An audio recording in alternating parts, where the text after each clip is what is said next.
The Turbo Kia Soul was one of the best small cars that you could buy. Hamsters loved it, people loved it, and there's well over 1 million of these on the road today. Welcome, this is Automotive Anonymous, and that's the Kia Soul GT Turbo. It's a 2022, which is actually the last year of the turbo-powered Kia Soul, and it's potentially the best small car that Kia has ever made. I've had a lot of bum time in the Soul because my in-laws own one, and today I'm going to show you a walk around, all the specs, initial driving impressions, 0 to 60 on a GPS, and then my final thoughts to help you decide what do you do with this rowdy little turbo box on wheels. Big thanks to Twin Falls Chevy for letting me borrow theirs today. I'll link it below if you're interested. Otherwise, let's dive right in with this review. If you're new to the Soul, you should know that these first came out in 2008 with all those charismatic hamster commercials that I thought were pretty entertaining.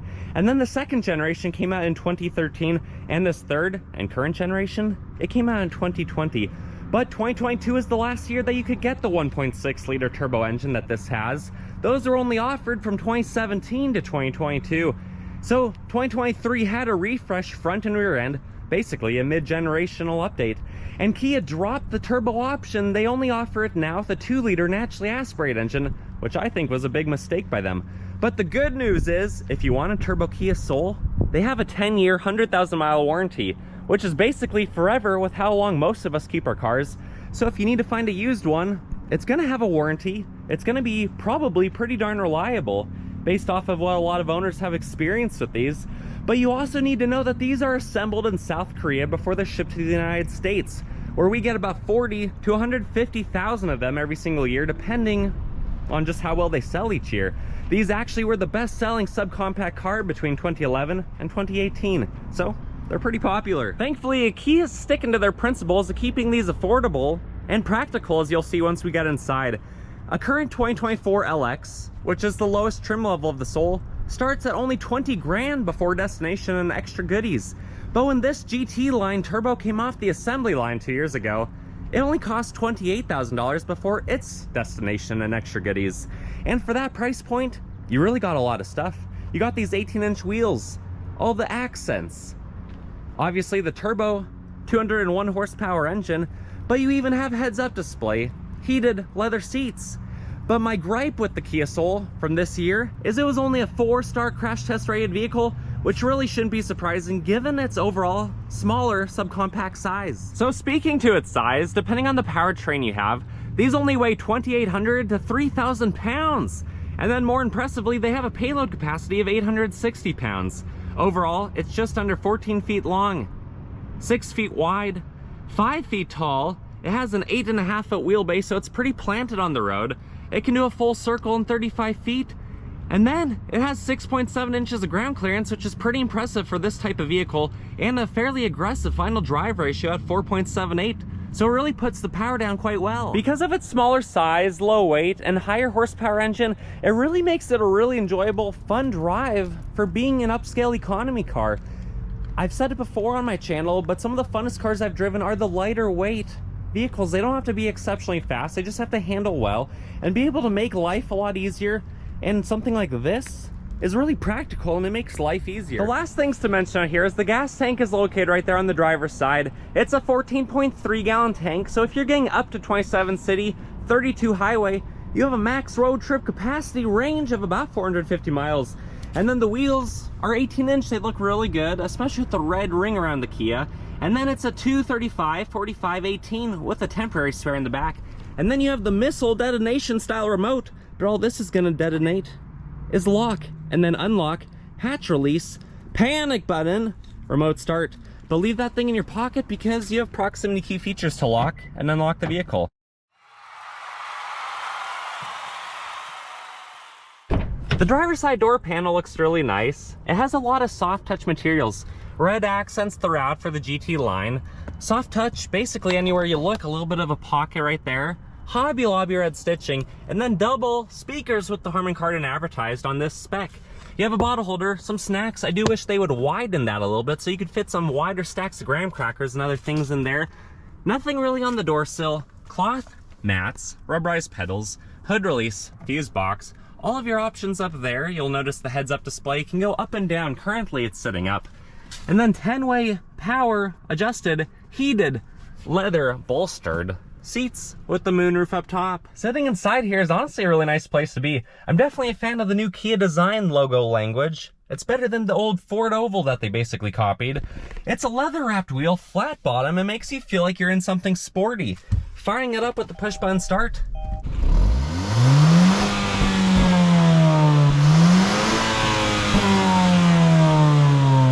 It shows a sole, although I wish they engineered that through the software to match the color of your car. The needles don't dance, there's not really any theatrical displays, but overall, it's comfortable. It's a nice place to be. The horn is fairly high-pitched.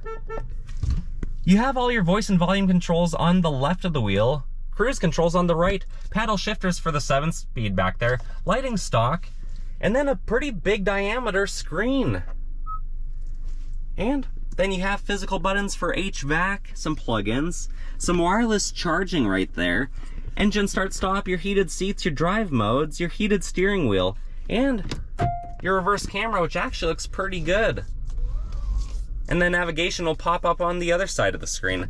And then you have some cup holders, an old school style pull e-brake on the driver's side where it belongs, and then a nice, fairly deep, but no plug-in center console. Otherwise, up top you have your rear view mirror, your controls for the moonroof, and then your sliding mirror and sliding sunshade. Otherwise, let's turn it off. I'll let you hear the little chime that it does. And we'll hop in the back seat, sit behind herself. The rear door panel of the Soul looks really good. It follows all the same theme and design language. You still have the same color accents, the double speakers, a pretty deep handle to grab, soft touch materials, a small bottle holder though. I wish that was bigger for your snacks. Nothing on the door sill. This is the 60 split, easy to lift, easy to lower, and then you have your child safety tethers on the back. And then I'm 5'11", so sitting behind my driver position, I have that much room in front of my knees. But it's pretty comfortable. Remember, I've spent thousands of miles in a Kia Soul. I can't complain. You also have a 12-volt down there. And then you have a center armrest that has 2 cup holders and is actually pretty stable. So if you're sitting in the back of the Kia Soul, at 5'11", I have good knee room, good head room, and overall I'm having a good time. But let's hop out and I'll show you the hatch. I've always been more of a fan of boxy looking vehicles. I like the dimensions and I like the compact size, and nothing looks that much different back here on the 3rd generation Kia Soul in my opinion. But when you're back here and you need to access the hatch, there's 3 ways to do that.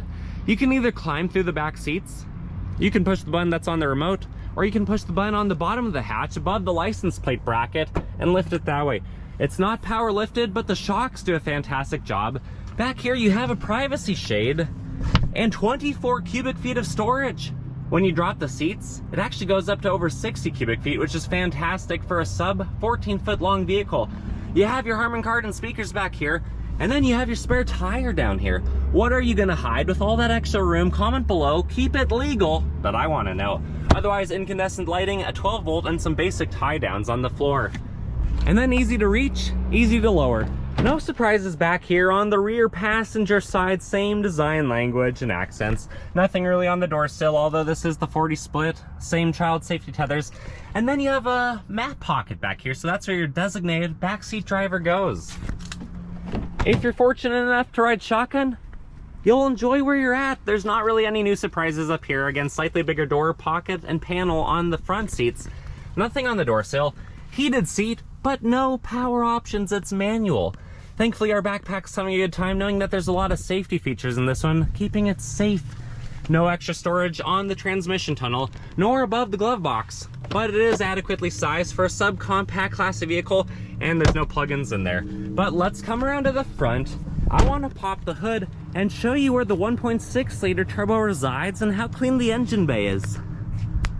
Under the hood is the turbo 1.6 liter little 4-cylinder.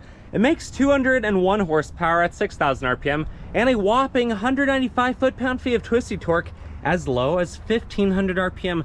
That's why the turbo 1.6 feels so good, feels so punchy around town. But overall, it's a really good engine bay, a really nice clean layout. You have all of your reservoirs up top, your battery on the driver's side, your air filter in the box that goes around the back where the turbo resides, then disappears, comes back around to the intake side. You'll also notice the alternators right up top, and then the serpentine belt on the passenger side because it is a front-wheel drive setup. Anyways, let's drop the hood, take it for a drive. This is one of my favorite parts. I get to time travel and teleport you to one of my favorite roads. show you how it drives, show you how fast it is on GPS, and then we'll come back here for my final thoughts. Initial driving impressions of the turbo Kia Soul. It pulls pretty good. That 200 horse goes pretty far when you only weigh 3,000 pounds or less. Visibility is overall really good in this vehicle, although I do wish the windows extended down a little bit further. It is kind of hard to see right on the bottom of the ground next to your side, but overall, it's nice. You can fit full-size adults in the back seat. The sunroof looks fantastic. The heads-up display makes you feel like you're in something a little bit specialer. And overall, it's very human-centric, very nice to drive. Because it doesn't weigh a lot though, if you're in high wind, you can definitely feel these moving around. I speak from personal experience riding in one for quite a while. And it has a lot of the creature comforts that you want on this GT line. Heated seats. I will say though about the heated seats, there's not a lot of bolstering, so even though they do look good wrapped in leather like this one, the backpack's held into place. But I'm not. When I go around corners too quickly, you can definitely feel it. It definitely feels like you need to be watchful of how quickly you take turns. But overall though, the Harman Kardon speakers sound good. It feels fairly stable on the road. Having over 6 inches of ground clearance in this type of vehicle, a subcompact, is actually really nice and a lot better than most other vehicles. Being front wheel drive, you can sometimes spin the tires a little bit. It's just entertaining. I think the hamsters would be having a really good time if they got a ride in the turbo model, because I know that I am. But if you have to change directions quickly, if you have to throw the wheel, let's see how well it handles that.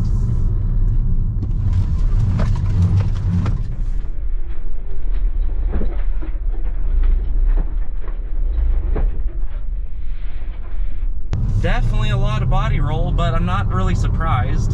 So keep it going in a straight line and you're gonna be having a good time. Put your foot all the way down on the gas pedal and you're really gonna be having a good time. Even in sport mode just now like that, there was a little bit of a downshift lag and then of course the turbo lag. There's a lot more though when you're in regular drive mode, so if you do want a spirited drive, enjoy sport mode or play around with those paddle shifters. Overall though, it's fantastic. I think it's entertaining. I think it's a pretty hilarious ride. And I don't have too many gripes about it if you know what you're getting into for this type of vehicle. Otherwise, let's get to the private road, do a 0 to 60.